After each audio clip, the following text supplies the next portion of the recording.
हमने कहा है भैया क्या है।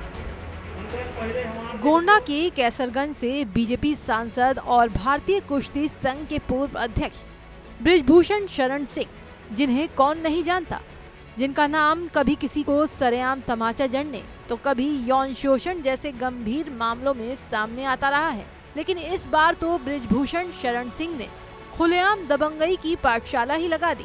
अपनी दबंगई का बखान करते हुए कहने लगे कि 8वीं में 3 बार फेल हो गए थे।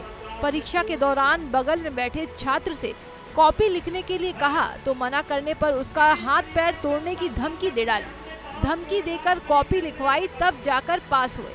बोले हम तो बचपन से ही दबंग रहे हैं। आप खुद ही सुनिए बीजेपी के इस दबंग सांसद की जुबानी उनकी दबंगई की कहानी। मेरे समझ में नहीं आ रही थी।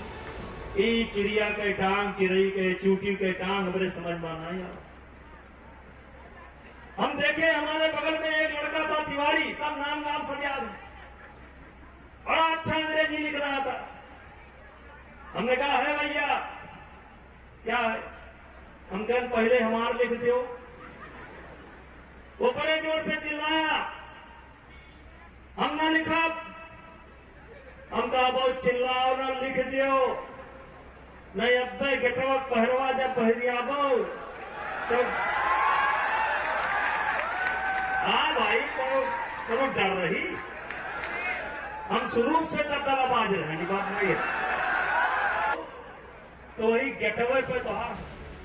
दरअसल बीजेपी सांसद बृजभूषण शरण सिंह प्रतिभा सम्मान समारोह कार्यक्रम में शामिल होने के लिए एक इंटर कॉलेज पहुंचे थे।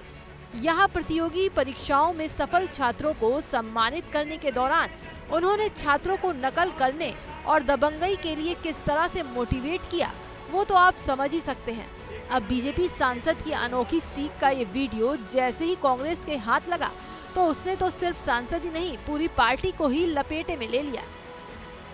प्रतिभावान बच्चों को क्या शिक्षा दे रहे थे, गुंडई करने की या नकल?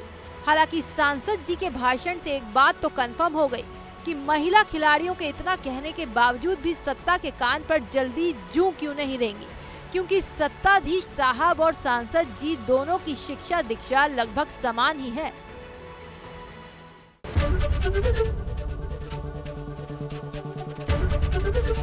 एबीपी गंगा, खबर आपकी, जुबान आपकी।